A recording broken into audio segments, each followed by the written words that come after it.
So the Bible never pretends to be a science manual, but the more that I study human biology, the more that I begin to realize that the Bible lays a philosophical and spiritual basis for a lot of the mechanisms of the body and mind. One light bulb moment that I had today was in relation to the idea of neuroplasticity.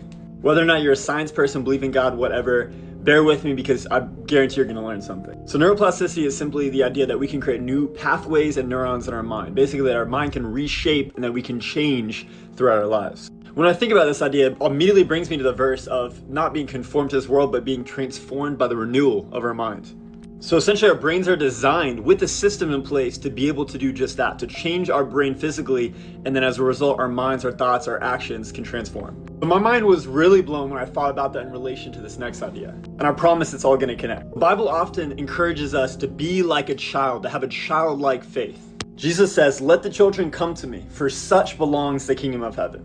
So our brains work at different frequencies called brain waves, and in each brainwave stage is a different susceptibility and state of mind. When you're awake, you generally exist in these two stages, beta and alpha. The beta stage is more associated with what we call logic, problem solving, analyzing, things like that. But alpha state is more associated with creativity, with learning, with change. It's the stage where neuroplasticity is more likely to take place. Our brains are more likely to be shaped. It is no coincidence that children live primarily in the alpha brain state. The things that can keep us chronically in beta state are fear, anxiety, stress, busyness, overstimulation.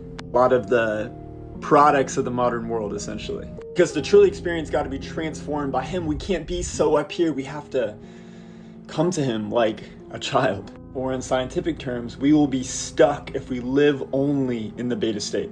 I just thought that was cool.